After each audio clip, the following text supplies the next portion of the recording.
Assalamualaikum warahmatullahi wabarakatuh. Perkenalkan, saya Lailatul Maghfirah, Prodi Ilmu Al-Quran dan Tafsir, kelas B.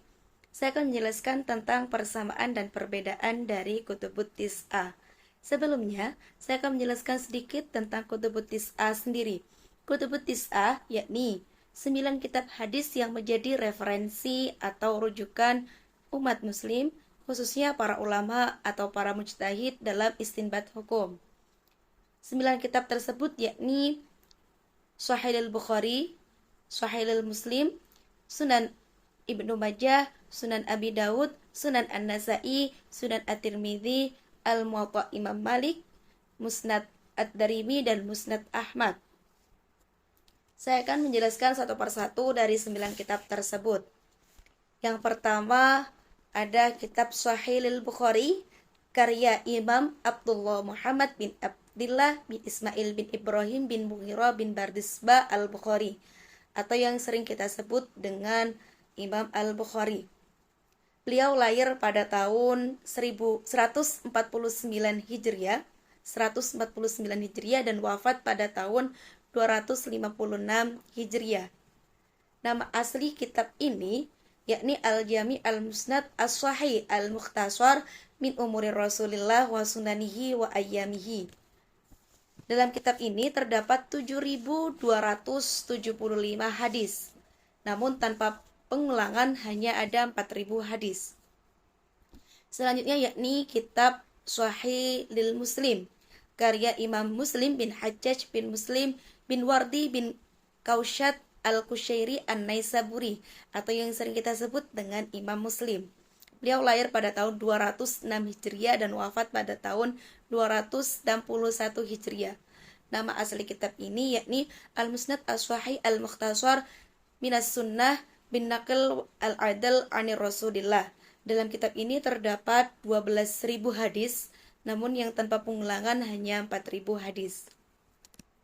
Dari kedua kitab ini, Sahih al-Bukhari dan Sahih al-Muslim, keduanya sama-sama termasuk kitab hadis al-Jami.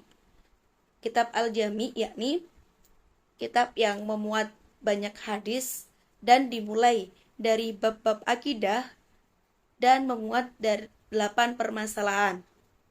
Dan perbedaan yang signifikan dari kedua kitab ini yakni Imam Bukhari mensyaratkan perawinya untuk liqa atau bertemu.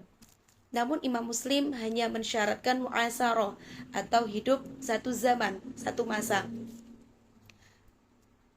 Maka dapat disimpulkan bahwasanya kitab Sahih al-Bukhari lebih unggul daripada Sahih al-Muslim karena dua syarat tadi. Kemudian dari sistematika penulisannya lebih unggul Sahih al-Muslim daripada Sahih al-Bukhari. Selanjutnya yakni kitab Sunan Ibnu Majah yang ditulis oleh Abdullah Muhammad bin Yazid bin Majah Ar-Rabi Al-Qazwini, yang sering kita sebut dengan Imam Ibnu Majah. Beliau lahir pada tahun 209 Hijriah dan wafat pada tahun 273 Hijriah. Nama asli kitab ini yakni As-Sunan, memuat 4.341 hadis. Selanjutnya yakni Sunan Abi Dawud yang ditulis oleh Imam Abu Dawud Sulaiman bin Al-Ash'as bin Ishaq bin Bashir bin Shidad bin Imran Al-Azdi As-Sijistani. Beliau lahir pada tahun 202 Hijriah dan wafat pada tahun 275 Hijriah. Nama asli kitab ini yakni As-Sunan Abi Dawud. Jumlah hadisnya terdapat 4.800 hadis dalam kitab tersebut. Selanjutnya yakni Sunan An-Nasai. Kitab ini ditulis oleh Imam Ahmad bin Syu'aib bin Ali bin Sinan bin Bahar bin Dinar Abu Abdurrahman Al-Qurasani An-Nasai. Beliau lahir pada tahun 215 Hijriah dan wafat pada tahun 303 Hijriah. Kitab tersebut nama asalnya yakni Al-Mujtaba atau Sunan Sughra. Dalam kitab tersebut terdapat 5.761 hadis. Selanjutnya yakni Sunan At-Tirmidzi, ditulis oleh Imam Abu Isa Muhammad bin Isa bin Saurah At-Tirmidzi. Lahir pada tahun 207 Hijriah dan wafat pada tahun 279 Hijriah. Nama asli kitab ini yakni Al-Jami' At-Tirmidzi atau Sunan At-Tirmidzi. Dalam kitab tersebut terdapat 3.956 hadis. Keempat kitab ini termasuk kitab Sunan, yang mana kitab hadis yang di dalamnya terdapat hadis-hadis marfu dan dimulai dari bab-bab fikih. Namun, kitab Sunan At-Tirmidzi ada ulama yang berpendapat bahwasanya kitab Sunan Tirmidzi ini juga termasuk kitab Al-Jami karena kitab tersebut memuat 8 permasalahan yang sesuai dengan kriteria kitab Al-Jami. Namun masih terdapat kontroversi dari pendapat ini. Yang lebih masyhur yakni kitab Sunan At-Tirmidzi termasuk kitab Sunan karena memang diawali dari bab-bab fikih. Selanjutnya yakni kitab Al-Muwatta Imam Malik karya Imam Malik bin Anas bin Malik bin Abi Amir bin Amr bin Harith bin Ghaiman bin Husail bin Amr bin Al-Haris atau sering disebut dengan Imam Malik bin Anas. Beliau lahir pada tahun 93 Hijriah dan wafat pada tahun 179 Hijriah. Kitab ini nama asalnya memang Muwatta Imam Malik. Terdapat 1843 hadis. Selanjutnya yakni kitab Musnad Ad-Darimi. Kitab yang ditulis oleh Imam Abdullah bin Abdurrahman bin Al-Fadl bin Abdus Samad. Beliau lahir pada tahun 181 Hijriah dan wafat pada tahun 255 Hijriah. Nama asli kitab ini yakni Al-Hadis, Al-Musnad, Al-Marfu' wal Mauquf wal Maqtu'. Terdapat 3367 hadis.